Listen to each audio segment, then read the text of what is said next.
So there's Mr. Dave Brock there, who I recognise, and your name is, sorry? Magnus Martin. Brilliant. This is Magnus. Now, this is Magnus, who's been in the band for 5 years. Yeah, like nearly 6 years. Yeah. I'm so glad you turned up, because I've got a question here for you, actually. I thought, what will I do if he doesn't show up? Well, he will. He's written. What would you have done? He's written a lot of the stuff on this album. Exactly. Well, that comes to my question, actually. But I'll start off talking about Somnia. It's been described as a voyage into the realm of sleep. Yes. I've got to ask you, what inspired this album, and why this topic? Well, I suppose initially it came from the first song was Insomnia, Unsomnia, that came up, and I played that to Dave, and that was basically just as kind of, I just thought everyone has that problem when they wake up in the middle of the night and they worry about their lives, and everything's worse at night, especially in the early hours when everything's very serious, and then when you wake up later on, it's not so serious. Yeah. So, and I played the track to Dave, and Dave immediately went, "Well, we could do a whole album based around these ideas, and so it just it took off from there, really. I mean, there's so many. And these ideas are explored in so much sort of mythology and literature, and it's such, so expansive. It's such a fertile soil, really. So, well, that's why as soon as you said that, I was like, well, there's so much material here that we can work on, and then Dave rang up. It was during lockdown as well, so we were doing this a lot over the phone and stuff. And Dave rang up and said, "Oh, look up the Morpheus, all the legends of Morpheus and stuff." So I bought a copy of Metamorphoses by Ovid, and then loads of stuff came from that. So Alcyone came from that, and Cave of Dreams came from that. Famously, Edgar Allan Poe said, "Sleep, those little slices of death, how I loathe them." So there's so much stuff, to do with sleep and this other world you can go into. But this album has a slightly nightmarish feel to it. I don't know if that's the sort of tone you were going for with it, or whether it's just me being an insomniac myself. Well, I mean, it does cover all that, because lack of sleep, causes lots of problems in people's minds and behavior patterns. And I mean, it's a very serious issue, really. Magnus suffers from lack of sleep. I think everyone does, and I think particularly through the pandemic, everyone's had a lot of just sleepless nights, Worry, isn't it? I mean, you worry about things, and I mean, there again, you see, we've got all the Greek gods. I mean, when you go into mythology and Roman mythology, and sort of all tribal, British tribal, the whole dreams, where people philosophize about dreaming and what was your dream, Indian legends. It's vast, isn't it? Yeah, we could have easily done another whole album, really. Well, what is reality? All that we see or seem is just but a dream within a dream, perhaps. I mean, it's so fertile ground. It's wonderful. I thought. Go on. Yeah, I mean, there's Sweet Dreams on. There's that track of Dave's, which is particularly nightmarish, and he does his scary voice. Oh, that's right, my little flower. But a lot of it's not really so much nightmare. A lot of it's just reflective and just looking, it's a way of looking back on your life. Well, there's a wonderful song by Paul Simon called "Insomniac's Lullaby." That's certainly worth checking out as well. It's a great tune. I can't remember what album it's from now, but it's a great tune. So is this album, is it a narrative, a story, or is it just pieces that are thematically connected? There's no complete linear narrative, but there's just some connected things, like Alcyone and Cave of Dreams are part of the same story, but we don't do the whole story because it would just get a bit boring, I think. It'd take quite a lot of albums, wouldn't it, really? It would be hours long. But and that's the useful thing with sleep, being that you can always just switch to another narrative, and that's what it's like, a dreamlike thing, So you can get away with that, Well, it's some of the textures on the album are fabulous. I mean, I'm going to ask Magnus a question. You wrote some of these songs on this album, as we've established. when you're writing within the context of Hawkwind, do you feel the weight of kind of the band's legacy on your shoulders when you write? Well, yeah, well, not so much. I used to. He's laughing at me. I just stress of it all. Yeah, I mean, like for these, I wrote 2 songs for that I initially played to Dave. The one was on Somnia, but one was this other one, which it had 2 chords. It went da da da da da da da. About fighter pilots, and Dave just went, "Oh, I hate that. That sounds like Hawkwind." And it just went straight in the bin, So I've given up trying to write Hawkwind songs because he's got to write his own. He writes good stuff, so he doesn't have to, those chords that we know so well. So Dave, you object to him kind of trying to mold his stuff into what he perceives Hawkwind is, or you'd rather he just was more independent as a songwriter? Well, I mean, Max has got his own style, you see. I mean, the difference is, everybody. Now we've got Tim Lewis playing keyboards with us now as well, haven't we? Yeah. He's got a particular style as well, hasn't he? So, and I mean, it's sort of like it's like everybody gelling together. I mean, Magnus said to me ages ago about writing a song together. He said, "Oh yes, one of these days we'll write a song together." Well, yeah, that's one of the things we haven't quite really done yet, Whereas we do things, and then when we did this album, because of like we were saying with COVID, Richard had to play his drums at home and then send them down on WeTransfer to me for me to download onto the computer. And it's the same with what Magnus did, the same thing. And we were sort of sending each other stuff. And when you write a song, quite often you do the same thing. You write a song, you play the bass on it, because we both can play bass and play keyboards, and so Magnus will end up sort of playing everything, and I do the same thing. And what we have to do is take loads of things off for other people, Yeah. as it becomes solo performances. Yeah, we both have a tendency to take over, So, but I think that's. Well, there's this. It's like. Go on. No, carry on. Just in terms of the writing thing, I think we don't exactly write together, but we do. I'll have an idea, and then they will go, "Oh," and then he'll write something, kind of influence, or the other way around, So I think there's been so many albums that have been made during this lockdown. You've had artists sitting on their over sanitized hands and just thought, we might as well make this music. I reckon lockdown album will be like a subgenre in the future. There's a whole spate of them. Last McCartney album, I think, was a lockdown album as well. Loads of them. Well, yeah, I mean, we've done 2, haven't we? Because there was Carnivorous as well. Yes, that's right. Specifically about the. Well, Somnia is your last one. Didn't that come out a couple of months ago or something, or was it came out last year, didn't it? Yeah, it was last year. Yeah. I certainly think it's worth hearing. I'll put a purchasing link under maybe an Amazon purchasing link. You'll make a fortune from an Amazon purchasing link. Oh yeah, Which is the best? Yeah, my publishing, they give me 0.01 pence, I think. Oh well, there you go. You can get that down payment on a Porsche or something. Yeah. What's the best link to put under the video for you then, in terms of buying this album? Is it from your website or something? Yeah. What's the website thing? www.hawkwind.com. Yeah. www. I'll find it. Dave, I've got to ask you, actually, I'm quite intrigued. I mean, how big an influence was Kosmish music or Krautrock on Hawkwind? Well, it's similar, basically. I mean, in the past, we toured with Pan, of course, and very similar bands. And I mean, we've actually got our own festival that we're doing in September, actually.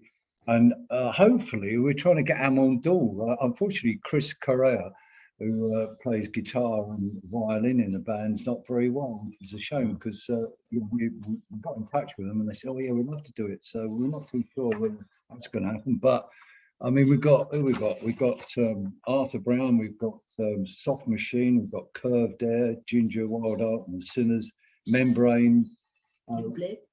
Yeah, but Prime Sinister for America, an American band called Dust Mites, which is a really unusual band, but they're all very spacey, quite unusual bands. So, but we do try. All these bands are similar, I suppose, on psychedelic sort of space rock, aren't they? Yeah, I mean, it's you were known as Hawkwind Zoo years ago. I read in a book that it was actually John Peel that suggested that you lose the zoo part of the name. I wonder if that's true or not. Yeah, I think it did. I think he did with Douglas, who was our manager at the time. Said, "Why you got zoo for Christ's sake?" So animal-like behaviour within the band. Interesting quote. I read an article. James R. Turner on the website We Are Cult suggests that this album draws heavily from the band's later 80s to 90s material rather than the classic sort of 70s material. Would you agree with him or not? Not really, no. No, I saw another review that said it was sort of a kind of 80s, but I didn't really. Certainly not something we were going for. That wasn't a conscious thing in your head when you were making this music. No frame of reference. No, not at all. I mean, I was just trying to move it forward, really. Yeah, I mean, the one that we just finished one album actually, which is coming out actually next year, isn't it? Next February, March, which is probably totally different from this one as well. Yeah. We go off into a bit of jazz, don't we? And some unusual sort of rock stuff. Yeah, and well, we just constantly. Dave's writes all the time, you know, and I just try and keep up, really. To throw a lot of these songs in the rubbish bin, of course, you must understand. Oh, I mean, I quite like some of the 80s stuff you did, you know. I mean, I saw Hawkwind in 1985 at the Reading Hexagon, and you were supported by somebody called supported by Lee Aaron. Do you remember? American band, yeah. Lee Aaron, is she Canadian? I think. Yeah. Well, yeah, that was a long time. Oh, that's when we were doing the Black Sword tour, wasn't it? Yeah, I think it was 85 anyway. Yes, yeah, that's right. Yeah. Yeah. That was the first time I saw Hawkwind when I was 14. Yeah, I'm a bit older than you are, but not much. I think I was about 16. Yeah. And it was an interesting experience. I must admit, seen Hawkwind then. Well, on the do you ever look on Radio 3, the listening program? Do you ever listen to Radio 3 at 5 o'clock? They quite often have interesting sort of theories, and it's called the Listening Service, actually. Oh. And this Sunday it was quite interesting because it was going about disco music and sort of, you know, like Space Invaders noises and sort of, all that sort of stuff. It's quite interesting. And they managed to play a bit of Wastelands of Sleep, which is one of the things that you were talking about from the 80s. Which was quite interesting, sort of thinking, well, yeah, I suppose really when you listen to a lot of the synthesizer sounds that were being produced then, which we were doing in the 70s with the old VS, you know, synthesizer that we've got and all that. Were you ever a big fan of the old Mellotron back in the day? Yeah, well, actually, Tim does Mellotron stuff, doesn't he? Yeah, Tim's got 2 Mellotrons, in fact, which seems a bit over the top. But they're a bit temperamental, aren't they? Yeah, especially if the power fluctuates. Well, you used to have tons of stuff, didn't they? You had to tour with like hundreds of keyboards and and 2 drummers. Notorious with fluctuations, you know. The thing is, it is basically just a recording of it's just early sampling anyway. So really, if you just use a normal keyboard, it sounds exactly the same. Yeah, the purists might argue that. Oh no. I'm probably going to get in trouble for saying that, but. I mean, I've got to ask Dave, actually, what was it like setting up and playing outside the Isle of Wight festival and the Bath festival? What was that like as an experience for a band? Well, it was the Bath one was on the back of a lorry actually, and yeah, that's when we had a generator which fluctuated when you were playing. Of course, you know, the power was going up and down, so everything was sort of rising and falling. The drum would be thundering away, and like the guitar would be, then it'd be all right again. the Isle of Wight, which was totally different, which was we played in a huge, great tent that was had air pumped into it. It's called canvas sort of structure, wasn't it? Like a wow. Anyway, and when the generator failed, the whole lot started sinking down, and people were freaking out because they were taking LSD. You imagine this great canvas dome sinking down, and everybody had their hands up, holding it up, saying, "Get the generator working, for Christ's sake!" But yeah, it was an unusual experience. I read an interesting article. The Grateful Dead used to play on I think in San Francisco on the back of a truck as well. I think but I read an interesting article where the diggers at the Monterey Pop Festival donated these turkeys. They made turkey sandwiches for everybody, but they laced all the sandwiches with LSD. So that must have been an interesting experience. So you mean everybody thought they were turkeys after that? Probably did. There's a fascinating track on this album called Meditation. Wonderful percussive work on this. It feels like kind of an island of calm on this album. Is it supposed to be like a counterpoint to some of the darker elements on this record? Yes, that's right, isn't it? That's exactly, isn't that right, Magnus? No, it was. What I mean, what you're doing is taking people on these voyages, aren't you? Really, I mean, the idea when we did that album, it was, to take people into dreams, very sort of strange situations that, with sounds and sound frequencies, and then you go back into a nice meditative sort of situation. Where there's a few bit where you're sort of letting people drift off, and then we suddenly go, "Pop!" You shock them again. Oh no, what was that? That track you sent me, I was listening to a lot of John McLaughlin at the time, and I'd sort of invented a sort of classical Indian sort of sounding tuning, and just it's got a very Eastern feel to it, hasn't it?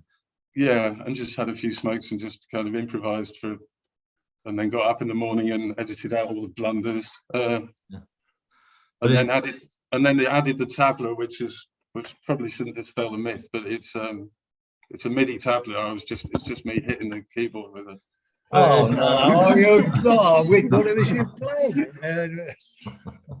But it's interesting because the album, it's kind of like Sleep in a way. The whole thing, the way it just the textures and the songs, it just goes like, it's wonderful the way it's punctuated with all these different tones and things. It's really well put together. I think. I mean, we did actually, because we went into a bit of sort of reggae with Counting Sheep, and gosh, what was it called? That one? I don't know what it's called. Isn't it called Counting Sheep? Yeah, it is called Counting Sheep. Yeah, and of course, then you got the things that drift away. You can go into a bit of dub reggae, and we even go into a bit of South American sort of Latin American stuff. Yeah, there's loads of different loops going on and different. I mean, it's good fun doing it. I mean, the whole object of playing music is to make it fun as well. And also, I mean, you're obviously trying to take people when they buy these records off on trips to various sort of voyages where they go off. Yeah.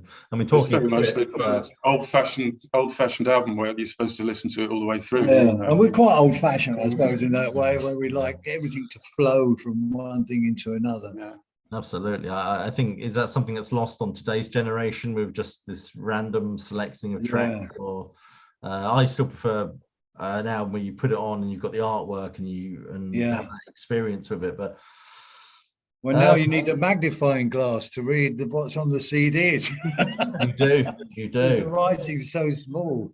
Problem with vinyl though, if I've had to transpose all my CD collection to vinyl, I'd need to have another house to keep it all in. Vinyl. But interesting question for you. Mentioned trips. Pete Townsend said that the 1960s counterculture was nothing but youthful idealism and drug-fueled hope. Is he right, or is he just being a bit of a curmudgeon? Drug-fueled hope. Well, I mean, I suppose really, it was quite artistic, really. I mean, I thought LSD did actually change huge amounts of people's concepts of art and lighting. I mean, we think when we used to go down to Middle Earth at Covent Garden, and there was good light show, the old liquid light shows, and I mean, it was freedom, basically, I think. Yeah, and some of these things now are ubiquitous parts of mainstream culture. You know, it's not just like, it's, you know, you started these things, but now they're just normal, you know. And I mean, also there was that element of when LSD was taken, it was quite religious in a way. You have to be careful here, you know, because you know, there'd always be someone who didn't take LSD in case someone freaked out, and they could, you know, have a talk and say, look, it's all right, don't worry, and so on. You know, like times in the past when you've been freaked out by what else is going on around you. Yeah. And it was, I suppose, really, times changed. People then started taking speed with LSD, didn't they? Or getting pissed with LSD and think all sorts of awful things. Yeah, and then once you get to the 80s, it gets, you know, things get a bit out of hand. Yeah, yeah. That was interesting. You know, I read this book on the Grateful Dead, and they were talking about how the drugs changed from psychedelics in the 60s to more sort of cocaine and things like that in the 70s, which changed the atmosphere, the mood of everything, really. But back to the Somnia album, you know, some critics have described, some reviewers have described the song "Can't Get You Off My Mind" as an inversion of "Can't Buy Me Love" by the Beatles. Was that really? Oh, I say, if only it was a hit like that. I'm just where are they coming from, and was that an intention on your part? Well, not really. No, it's just I mean, you know, I can write these old basic sort of blues number, isn't it, really? Yeah. And of course the words are so simple, people can relate to them because they've all had the same old problems with love and Yeah. thinking, oh dear, you know, I can't get her off my mind, and yeah. So I don't know where they were going with that idea then. I don't know where that came from, but no, it doesn't seem to be. It's not even particularly similar. I suppose if you played it backwards, it might sound a bit like it, but I don't think, not really. If you play everything backwards, I haven't played it backwards. What was it like working with Ginger Baker back in the day? Oh, it was all right, actually. I mean, you know, He's got a bit of a temper, hasn't he? Yeah, but we never had any problems with him, actually. He had, you know, these odd freakouts, but it didn't really. Yeah, I know. Yeah, I know we did have a few, but nothing really untoward with Ginger. I used to get on with him all right. Funny thing was, I sort of know Eric Clapton reasonably well for many years, you know, and Eric said to me the same, how'd you get on with Ginger? And I said to him, I got better on than with you. him. He said, well, he's a difficult bloke to deal with sometimes, Ginger is, you know. Yeah, and we did have a bit of a Barney once. We were at the studios where he kicked Chris's dog, and Chris hit him over there with a pool cue, but he laughed about it afterwards, you know. The funny thing is, at the time, you know, we all laughed, you know. Yeah. But Ginger Baker also played on Public Image Limited, one of their albums. I'm sure I think he was kind of doing the rounds, you know, sort of in the early 80s, that sort of thing, really. But I've got one last question for you, really, and that's I was interested. How big a contribution do you feel something like Barney Bubbles and Robert Calvert made in shaping the direction of Hawkwind, say, in Search of Space, that's something like that? Well, I suppose the pair of them together. I mean, you know, Barney's wonderful artwork, yeah, and Bob flair for poetry and on-stage persona, which was really good. I mean, you know, when Bob was on form, everybody, you know, you could really get a lot of adrenaline going. It was really good fun. Yeah. But I mean, both of them used to suffer from down, you know, after being rising higher, they'd be very sort of I suppose, really suffer from, what's the word? Doom, isn't it? When they were so miserable and, you know, lack of enthusiasm, and then they rise up again. Yeah.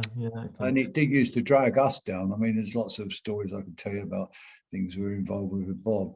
I mean, doing tours where he'd be right on the case, and then we'd do another tour and he'd be like Dr. Doom.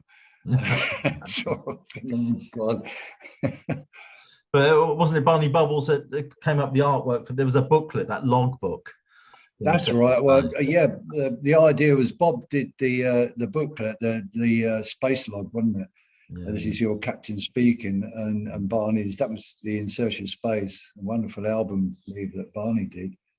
And yeah, it was at that point, it was interesting stuff, interesting people. I mean, that was what was the Index of Possibility, because there was Friends magazine around at the time in Notting Gate, wasn't it?